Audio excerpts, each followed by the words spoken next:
Well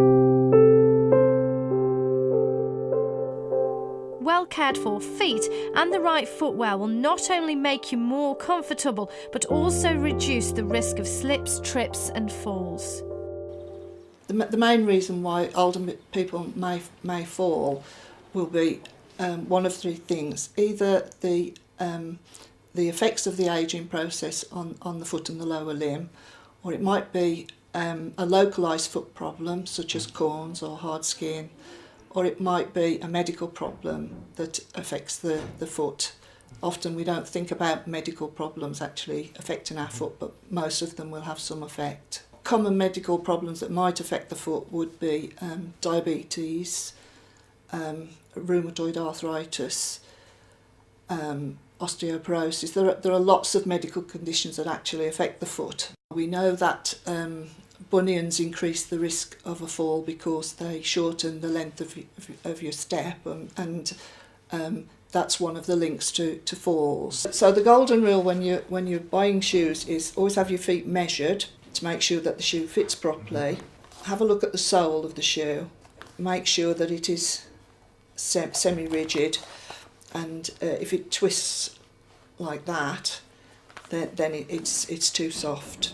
For a good shoe, we'd be looking at a shoe that fits well around the foot, that's well attached to the foot, so that you don't trip over. We'd be looking for a nice rounded toe box and a nice deep toe box, particularly if people haven't got straight toes, which often as people age, their toes may become a little bit deformed and they don't lie straight. So we'd be looking for a nice deep toe box. We'd be looking at the sole of the shoe. A lot of people don't think about the soles of the shoe. We'd be looking for a nice non-slip sole, and we'd be looking for a high side and a wide heel base. For fallers, the best type of sole is a thin semi-rigid sole. So we'd be looking for a semi-rigid sole that doesn't twist. We'd be looking for a flat shoe with a heel no higher than 4.5 centimetres, or that's 1.5 inches. We would want as much of the sole of the foot on the floor as possible, because balance is better that way. Trainers also can have quite a soft, flexible sole. So for fallers, we recommend that they avoid the thicker soled trainers. You can get trainers with a thinner sole. So if you really want to wear a trainer, that would be a better sole rather than the thick spongy ones. The exception to that might be that a diabetic may be asked to wear a trainer, because trainers do reduce the pressure in the foot. So if you're asked to wear a trainer, it will be for a specific reason. Well, people should avoid wearing low-fronted shoes. The shoe should come high up the instep of the foot. A slip-on type shoe is more likely to cause you to trip. If it's caught at the back, you're liable to trip up. With slippers, you need to avoid backless slippers and loose, ill-fitting slipper. The slipper should wrap around the foot. That's the safest type to wear. If you have any old, worn or sloppy shoes or slippers, you need to throw them away because they're dangerous and they may cause you to fall. The best advice would be to wash your feet daily. Make sure you dry your feet, particularly between the toes. There are aids you can get to help you do that if you can't reach your feet. You need to cream your feet daily because as we age, our skin becomes a lot drier, and we need to put some of the moisture back into the skin. When you moisturise your feet, you can use a good moisturising cream, something like E45, Diprobase or Hydromal. If you've got particularly dry skin, a cream with urea in it is good for the skin. That would be something like Eucerin 10%, Calmurid, or Flexitol heel balm for very dry, cracked heels. Vaseline is not a moisturising cream, it's a barrier cream, so that won't moisturise your skin. If you can safely reach your feet and you want to cut your toenails, you should cut your toenails straight across, following the line of the toe. Don't cut down the sides. And you can use a file to just file your nails. You can also use a long handle file for any hard skin that might be around the borders of your foot, unless you've been told by a podiatrist not to touch your own feet, because it might be dangerous for some people to actually do that. For diabetics, you need to be what we call foot aware.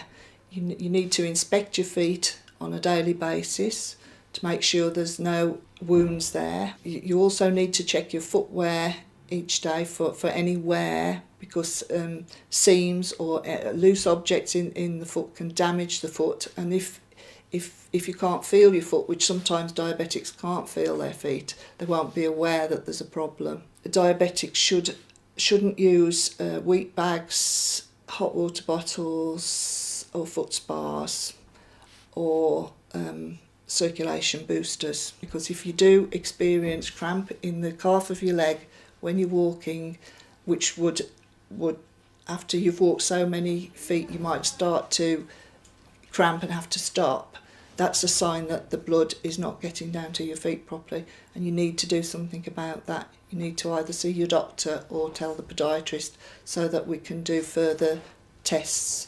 Carers, if you're looking after an older person, you need to make sure that you wash the feet daily, paying particular attention between the toes, both washing and drying between the toes. If you've got a client who's particularly arthritic and the toes are hard to move, you can use a wipe to go between the toes. You need to make sure they wear clean socks every day. If they're wearing compression stockings, those should be washed daily, and they should be changed every 3 months. If you find them with compression stockings that have been darned, or they're very loose, or they're very long and you're having to fold them over at the knee, then they're not the right fit. So you need to perhaps get a district nurse to just remeasure the leg. If you're looking after a client who's got very swollen legs, you can get loose top socks which won't cut into the leg. And if you're looking after a diabetic, you can get special seamless soft socks which are much better for them. You should try to avoid walking barefoot, because we know there's an increased risk of falls in people that walk barefoot. Often that's just because of pain in the foot. If you've got arthritis, you're more likely to feel that pain when you're walking barefoot. You should also avoid walking around in socks, because sometimes socks will drag against carpet and cause you to fall. If you have to get up in the night to go to the toilet, you should have a pair of slippers ready to put on your feet. Don't walk barefoot. And also put the light on so you can see where you're going. We get lots of injuries where people have walked into things during the night because they haven't put the light on. If people can't reach their feet, they can use a long-handled grabber to pick the shoe up and pull it towards them. They can use a long-handled shoe horn to help put the shoe on, and they can get elastic laces or what we call curly laces, so that the shoe is fastened but they can still get their foot into it.